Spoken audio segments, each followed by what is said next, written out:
Hi, I'm John Greaves III, founder of Garage Gym Life Media, and I'm excited to bring you this interview with Byung Kim, the Creative and Marketing Director for Williams Strength Equipment. You may not recognize the name, but if you've been involved in fitness for any length of time, you've probably used either a product made by Williams Strength for another equipment brand, or a product that imitates something they developed. Byung gives us some background on the company, including some fascinating information about the reason for the triangle shape of the original Prowler sled, which they developed for Clemson University. He also talks about why the company, which has traditionally made products for big name brands like Elite FTS, in addition to outfitting college weight rooms, is excited about offering products directly to you, the individual home gym owner. Check it out.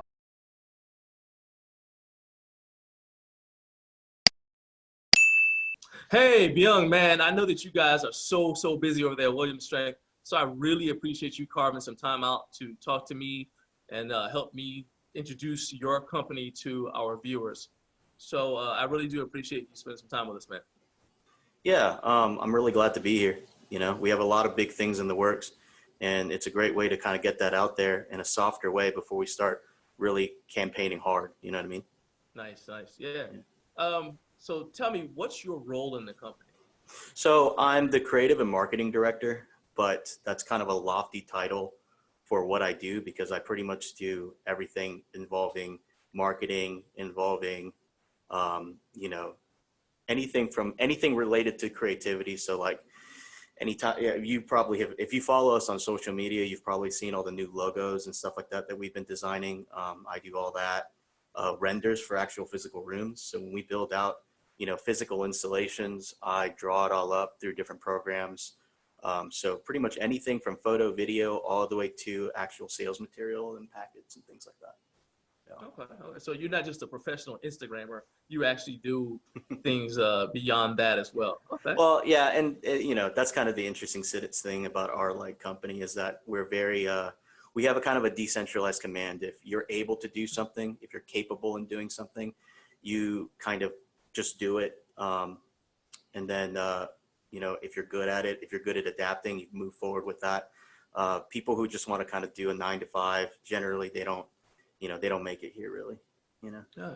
I know a lot of companies, and this actually I think is important for potential customers to know because that means when you call the person who you're talking to on the phone or whatever should be able to resolve most of what you're trying to do. And in a former life, I worked for an insurance company, and people will always say, "Well, let me speak to your manager," because they would assume that I couldn't help them. And I say, "It's not like I can actually help you with most of the stuff that you want me to do, you know?" Yeah, And, yeah, and yeah, so yeah. sometimes we just transfer you to somebody else who's the same level as me, but they're just said, "Hey, I'm Todd," or whatever, right?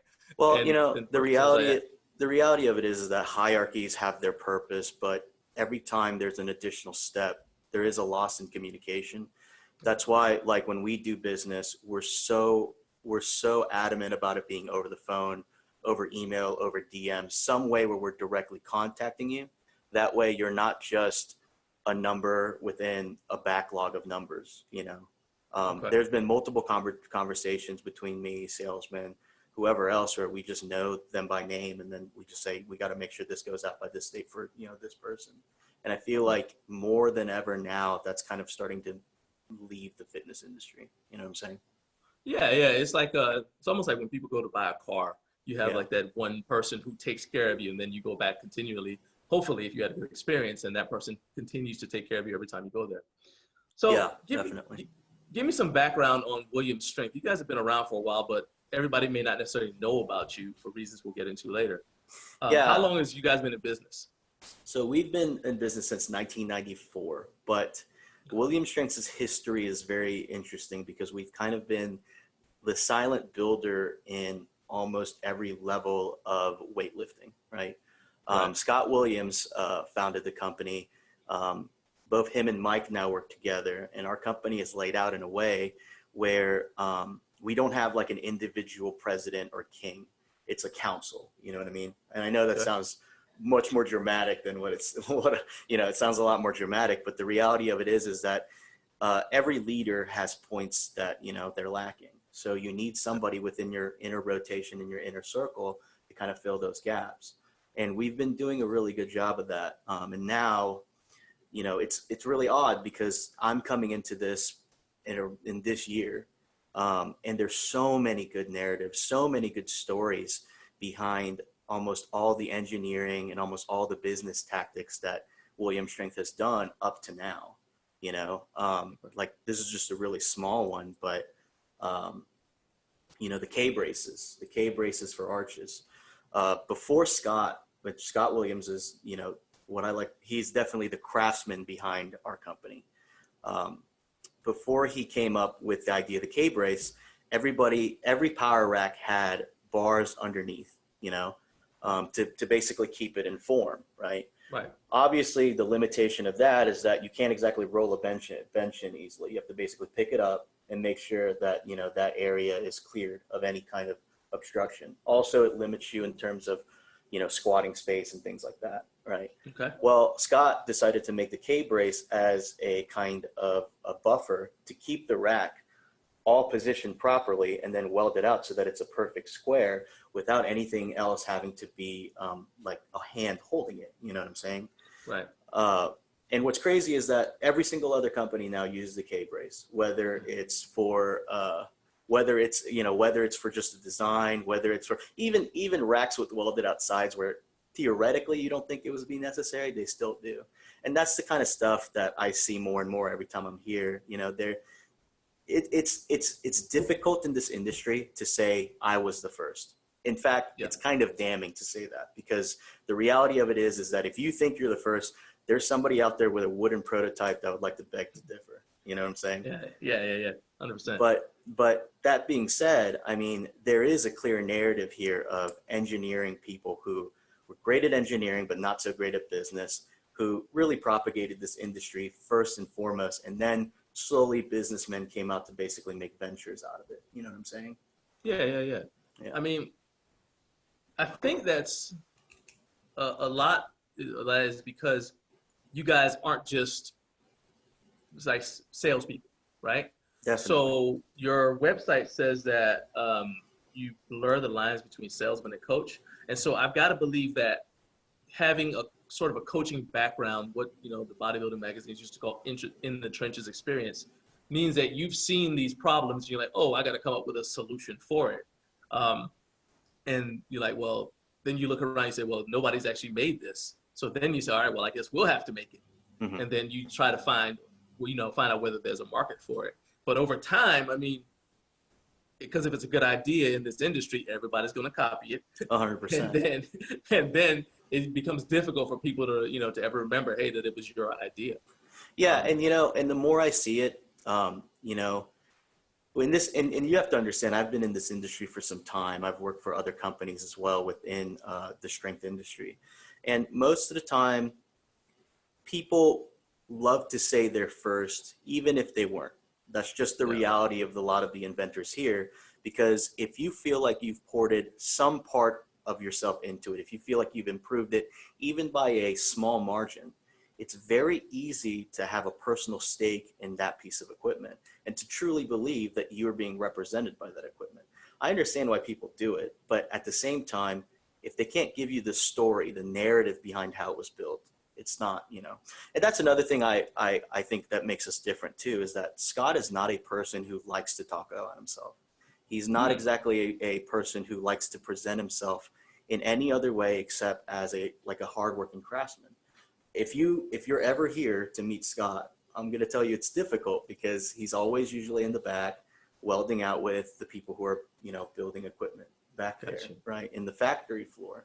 So it's hard to kind of how to notate. But I mean, here's another anecdote too, but competition benches are becoming really big again, right? A lot of people are starting to realize that competition benches are a perfect alternative to having a power rack, especially if you have a lower ceiling, much like most basements do, correct? Yeah. Because now you can get them with the squat stands attached, with it. So it can work as a pretty functional power rack and kind of like because you put the safeties up and everything. Yeah, exactly. Everything so now you're basically creating a diet monolift station, right? To an extent. What's crazy is that's good too, because if you're going to compete, you're competing in something that's going to be similar to what you're going to be competing on. So You're training on something that's similar to what you're used to competing on. Whereas if you're used to squatting in a cage, people wouldn't think that matters. Hmm. But then when you're out there and there's nothing around you, you feel vulnerable, and that adds to the nerves that you're already going to have if you're a newer lifter. Yeah, yeah, yeah. And what's wild too is that, like, again, we're going back to narrative. Like, Scott has said, directly, he used to work with all the federations to basically create a competition bench that could be used across the board at any power meet, Okay. And it's like crazy when I see, and again, I'm not going to name names or anything like No, that, no, no. but when I see other companies take designs verbatim, put logoing at the exact same place, like even the Yeah. smallest details that we do just because it's how we build it, they emulate. It is kind of Right. wild. And that's Oh kind of what yeah. makes this business like a kind of the Wild West. It is. I mean, because I don't want to like dive too far into this, Yeah, but yeah, yeah. it's We one of don't those have things to. that's like, yeah, but it's one of those things that's like, all right, so what people don't realize is like a patent is just the right to sue.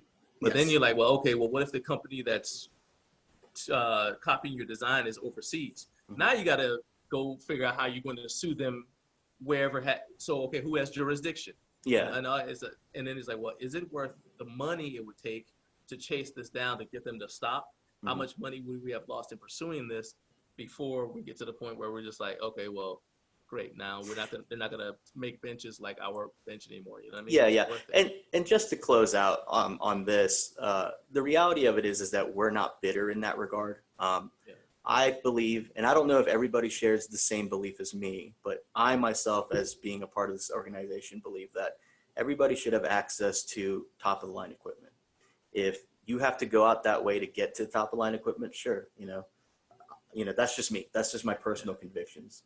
I just hope that in certain cases, and I know we're going to probably get into this when we talk about the Prowler, but I just hope that if there is somebody making equipment, that they at least build it to the standards that we built it. Yeah. You see what I'm saying? Oh yeah, because you don't Yeah. want to, because that'll make you sad. You're like, I create something that I think is going to be safe, it's going to be effective, and then somebody does a knockoff of it, and it's not effective, and so then people are going to assume that all products of this type are like the knockoff. So I get Exactly. that. Exactly. Yeah. In fact, let's go ahead and just talk about that now because one company that you guys work with is Elite FTS. Yes. They have a fairly lengthy post on their site talking about how Williams Strength was the only company that's willing to take a chance on them Mhm. from a product development standpoint. And I'd assume that's, because of the philosophy you've already explained about how you guys are, and also because your staff has coaches on it. So from reading the post, it looked like what Dave Tate was saying is that a lot of the people they approached couldn't relate to them from a strength athlete standpoint. They're like, well, we're athletes trying to tell you what we need, Mhm. and you are, on the other side of things, trying to tell us what you think we should have. And William Strength was actually willing to say, hey, let's just meet you at your level and create something. Is that accurate? Like, that's how the partnership kind of came about?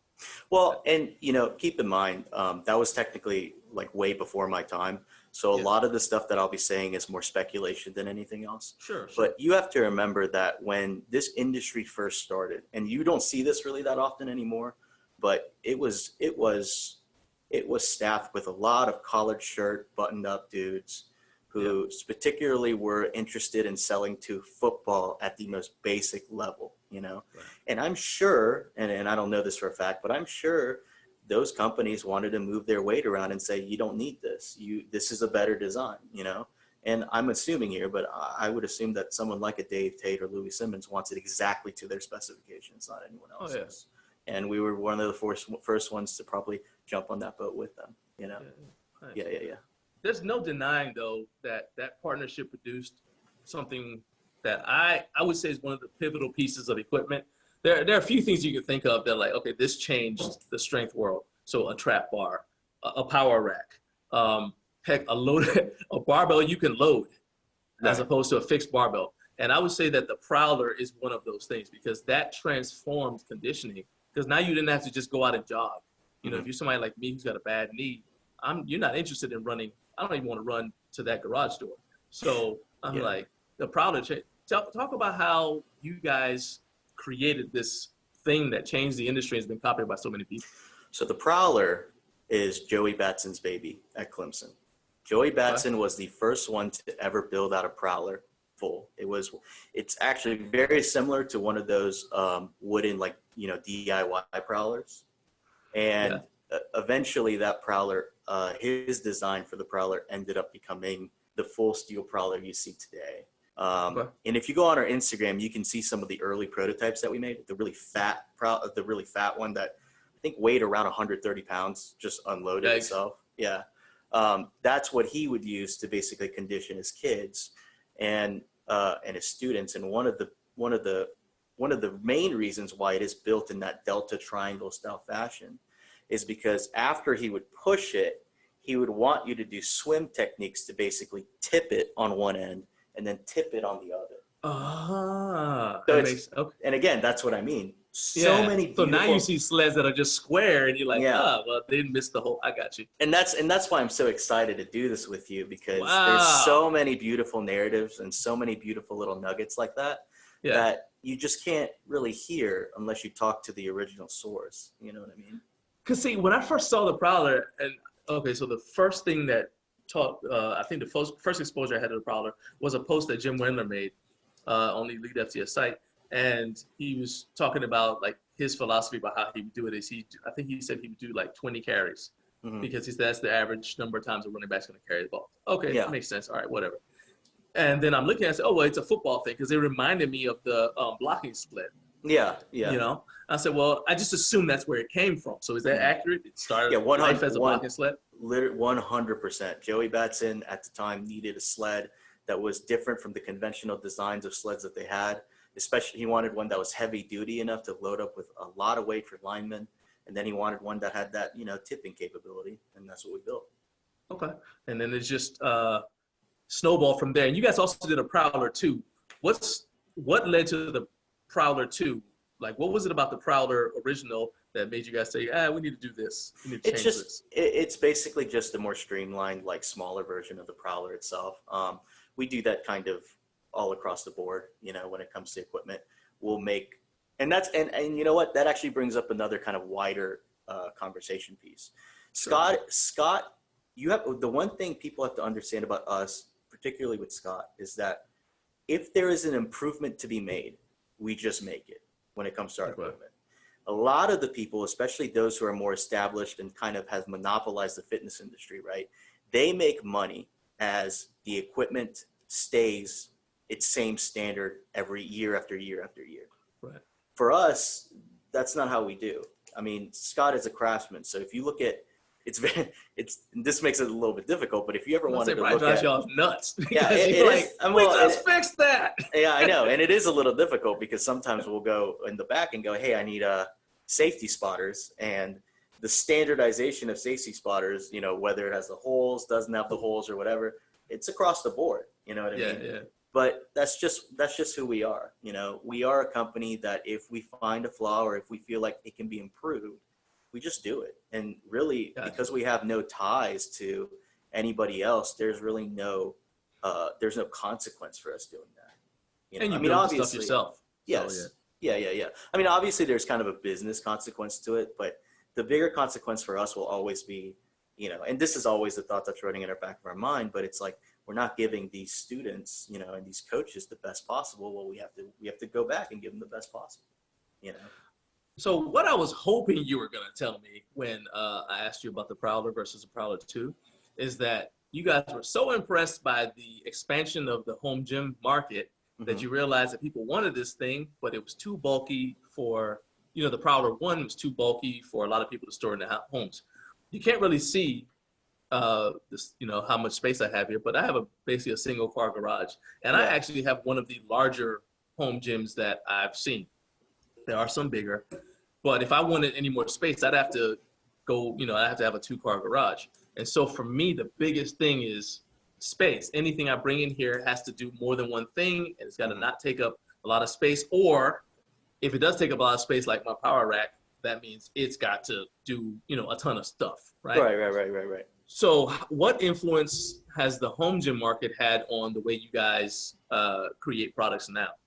Well, the Prowler is actually a pretty good example of that, right? Initially, it had welded out feet. Now it has bolt-on feet so that you can put different types of feet depending on the terrain you're pushing on, Okay.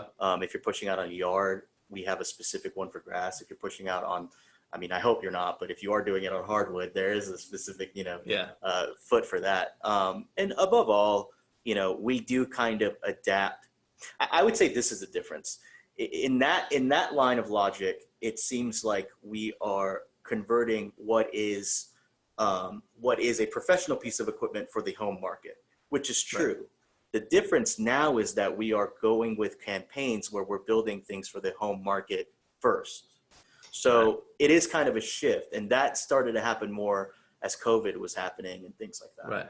Because I really do think that a lot of people in your industry didn't see the home gym market as the big money resource from your perspective. Hey, this is an untapped resource. Yeah. Because you're used to manufacturing for schools, big colleges, whatever, right?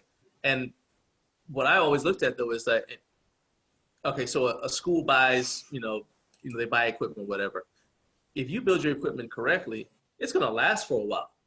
And I don't know how many colleges and universities there are in America, but I know that there are multiple companies all serving the same colleges, same universities, same NFL teams, same basketball teams, right? Yes. Whereas you've got individual homes where they may not buy a bunch of stuff at once, but they're all going to have to get, there's so many of us, right? So it's like, I guess, ants eating a sandwich or something like that, right? It's like we're constantly going to be coming. And then there's also a certain segment of the home gym population that just loves buying a new bar literally every year. They want to get a new bar. They want to get a new piece of this because that's kind of part of how they stay motivated.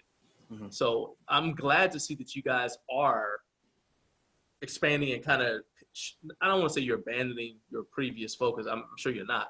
But at the same time, kind of pivoting to look at us too and say, hey, it's time to make things directly for you.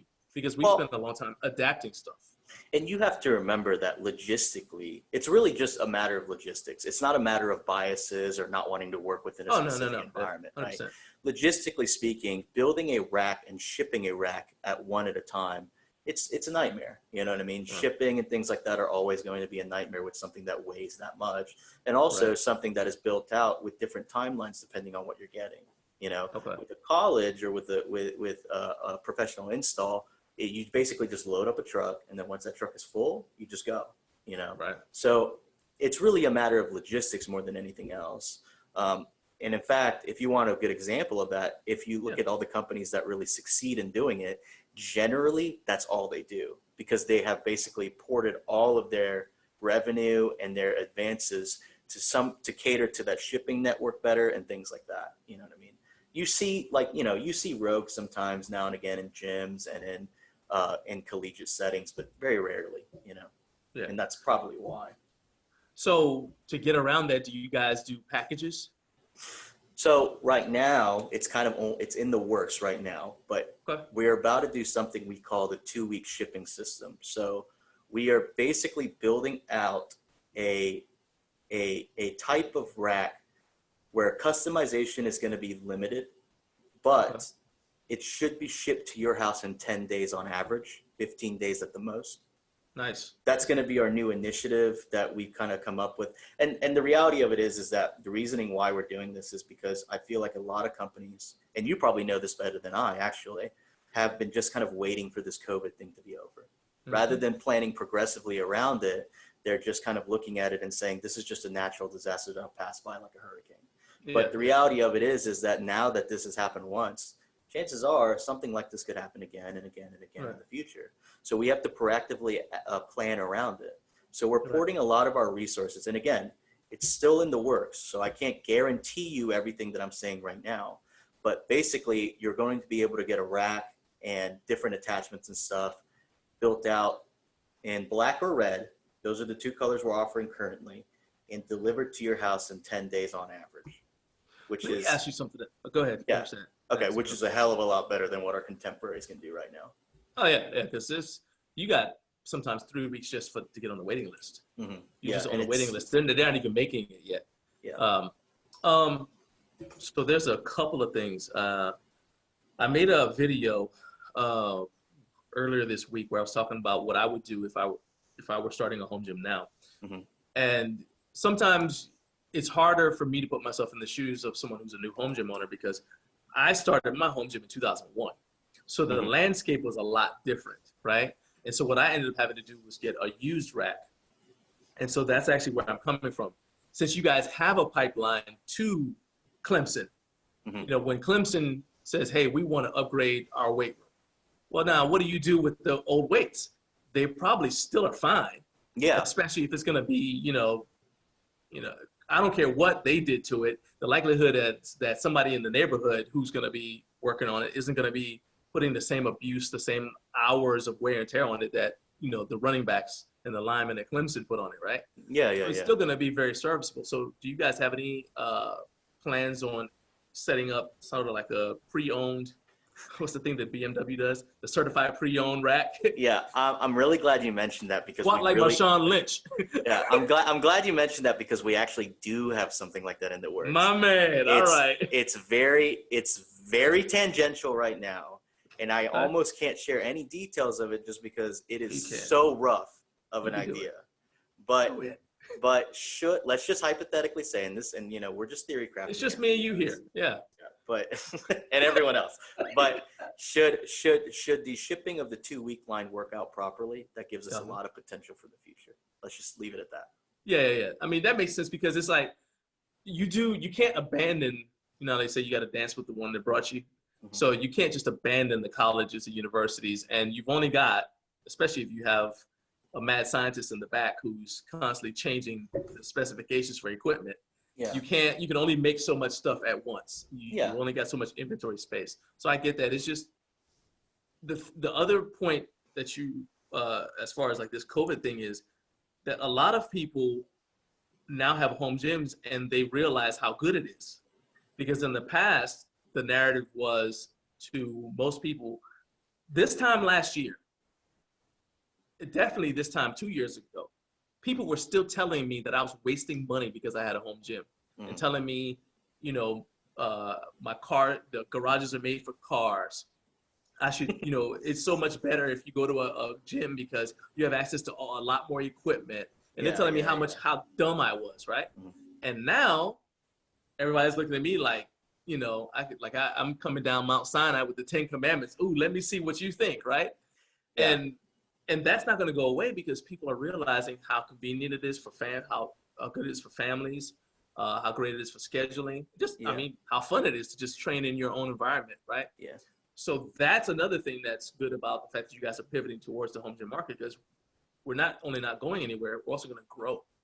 Yeah, definitely. And, the reality of it is that even before COVID set in, there was already kind of a cancer when it came to the fitness industry on the civilian level, right? I mean, most people who go to a gym do not need, probably don't need half of the amenities that are being offered, but need the other half that's not being offered. I mean, how many gyms have you been to where it's just cardio, it's just treadmills across the board, Smith machines across the board, and then pretty much nothing else? I mean, the reality of it is that explosive training has come so far as science is concerned.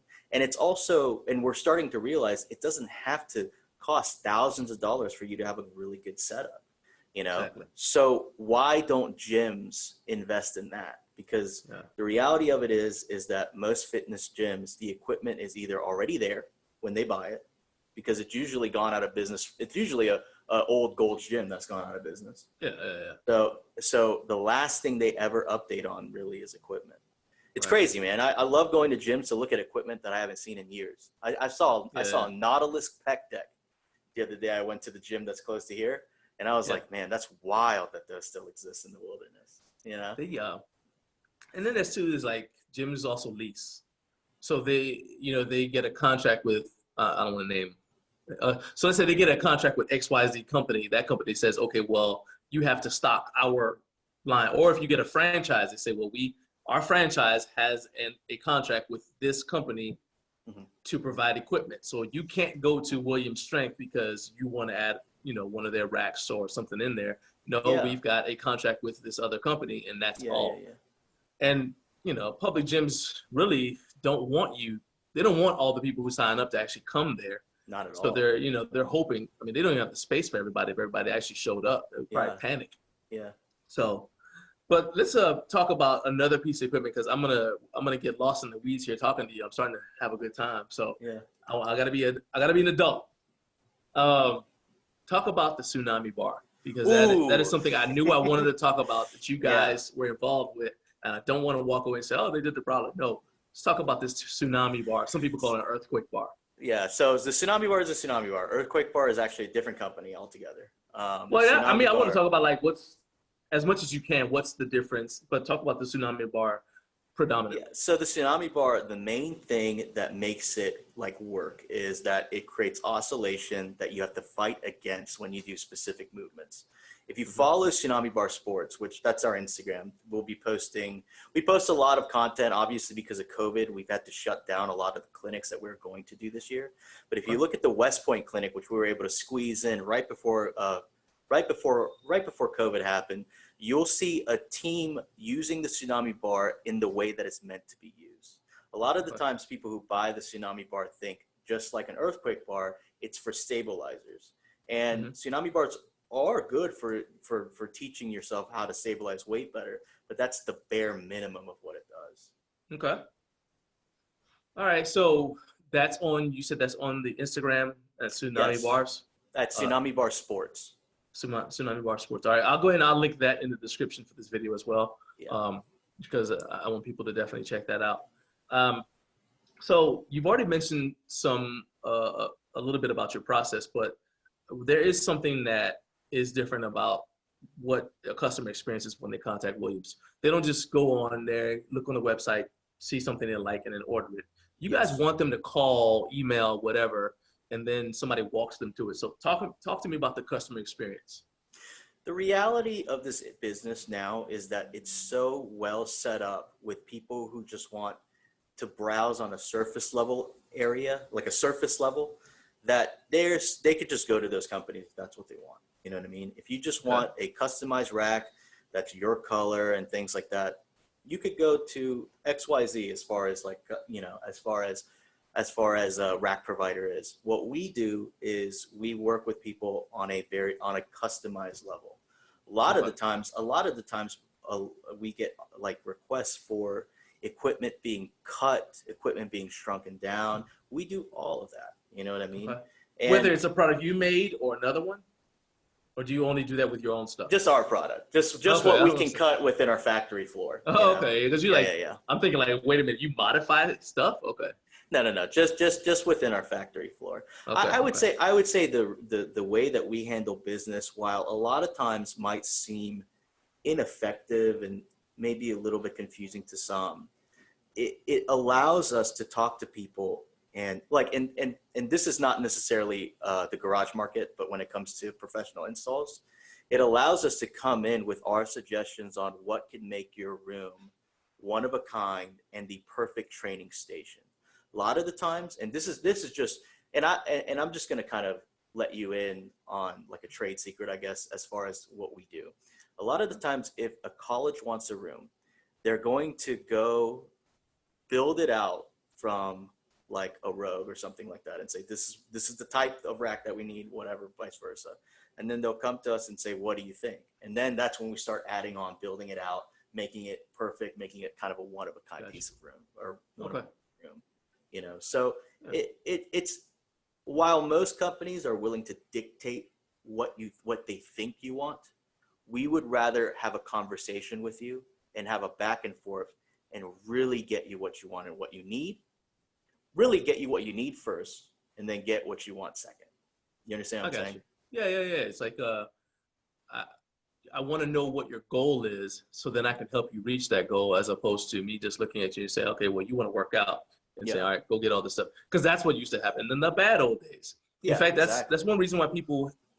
So when I say home gym, because I'm just using it as a generic term, it's a gym that's at your house. Mm-hmm. But when a lot of people hear the word home gym, they think of like those rinky-dink things that you either see on late night TV, infomercials, or stuff that you saw in like some of the old catalogs from the I actually have magazines from the 1980s. Oh, they're amazing to look at. You see like this stuff, you're like, what? It's wild. That? Perfect push-up, stuff like that. Oh, man. Some of this stuff I'm looking at, it's like, how would you, well, I remember like the old Universal weight stack. You Yeah, it's yeah, like, it's yeah, just like yeah, this old circuit or whatever. I mean, yeah. it's like some of the stuff you just like, man, that's so awkward because, in fact, I remember using an old Universal, and it was in my grandmother's apartment building in Maryland. And I'm not, well, I certainly wasn't a big guy in high school, but I got to the point where it was harder and harder to get up underneath the chest presses. I'm like, how does big people actually get under here? This is not comfortable. And Yeah. you start out where you're only doing a parallel bench, and Uh-huh. then eventually to the point where you can barely get under it. You're like, oh, I Yeah. guess that means I'm making progress, right? Yeah, yeah, yeah. Yeah. So yeah, I think it's a good thing, especially if you intend to be in this game for a long time, to start developing a relationship because you're like, okay, you know how like people's parents say you got to have a guy. Yeah. Yeah, yeah. Hey, I got to have my barber, my mechanic, my whatever. Yeah. Yeah. Like, I don't think that there's anything wrong with saying, oh, well, there's my strength guy, and this is the guy I go to for strength equipment to ask him, hey, well, what do you think about modifying this or that? You know, Right. so Because it is custom. well, and not just that, but like with this business, what people don't seem to kind of think about is that fitness is always going to evolve. And there's always going to be new shorthands that are developed to get you more explosive and to get more powerful. If you create a website, or if you create an identity that standardizes that now, it's very hard to change later. And Right. the only way, in my opinion, you fail in this industry is if you lie to a customer and say this is better than that when you know deep down it's not. And Yeah. it sucks, but it does happen, and I've seen it, you know.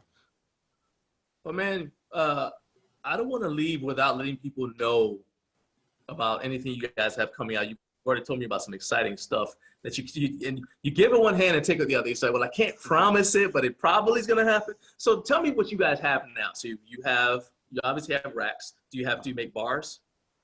No, well, usually we import bars. We used to make bars, but we don't. We make trap bars. We make specialty bars, but we don't make just regular barbells because we have, Yes. we have companies that do that and just that are good at what they do, you know. Okay, so bars and plates, you'd be able to you say, okay, well, I recommend you get those from somewhere else. But specialty bars, racks, obviously, Prowler 2, Mhm. those things Well, you can and get from me. bars and bumpers, I mean, we have third-party vendors. So if you come to us and say you want this style of bar, we'll get it for you, obviously. Okay. Yeah. All right. Same with bumpers. Okay. Yeah. Is there anything else you want to let people know to watch out for, or something they can get excited about that you guys have on the site right now? I would say that we are going very heavy into garage gyms in probably the upcoming months. I've been working with a lot of different people that are kind of bigger names within the garage gym world to kind of create new campaigns, and we're going to go into that pretty hard. You know what I'm saying? Nice. Yeah. Okay. I mean, obviously, when it comes to installs and things like that, you guys are probably going to start seeing one-of-a-kind installs, because that's the thing, man. Since I've been here, we haven't done a single room has a standardization. It's all like new new balsa wall, like just Oh yeah. beautiful rooms. I mean, it's crazy, but you go through the timeline and you look at Gaffney, you look at Boiling Springs, you look at Wake Forest, all just look completely different, you know. But we're just building it to functionality and building it to the coach's request. So we're going to keep doing what people love us for, you know. But on top of that, we're also going to do a lot of stuff for the community outside of the athletic world. All right. So how can people get in touch with you if they want to buy something, if they just want to follow, they want to watch videos like what you're talking about with the Tsunami Bar at West Point? The easiest way probably would be to follow all our social medias. Or, I mean, you could just follow one because we repost across the board, right? William Strength, that's our Instagram, you know, Williams underscore strength. We have at Tsunami Bar Sports, that's our Tsunami Bar handle on Instagram. We're also on Facebook. We're also on Twitter, you know. Yeah, that's the easiest way probably to reach us. I would say if anybody else is interested in doing something like this in the future too, I'm completely open to doing more podcasts, more interviews, things like that to talk about where we are. Because, I mean, again, you caught us at a perfect opportune time because we are converting right now. You're at the very top of the first step of where we'll be. But 2 weeks from now, if we can get this idea across the board, who knows where we'll be, right? So what I hear you saying is you're going to come back and do another interview with me. Oh yeah, I would love to. I would Oh love yeah, to. yeah. We do some Yeah. stuff with the magazine and everything else like that. Yeah, yeah. We'll talk more about that. Um, the you said that the best way to reach for people to reach you is through Instagram and social media. But what if they just want to go to the website and place an order? You guys have a contact form. What's your Yeah, yeah, website yeah. address? So our website, either at Williams or it's williamstrength.com or totalstrengthandspeed.com. It'll take you to the same website. There's a contact us page on the bottom. If you send us a basic synopsis of what you're looking for, whether it's a home gym or a school gym, basically you'll get a salesman contact that'll send you all the necessary required things for you to decide on what you need and what would be the perfect solution for you. I hope you enjoyed the video. Our goal is to inspire and inform you to help you succeed as you pursue your fitness goals at home.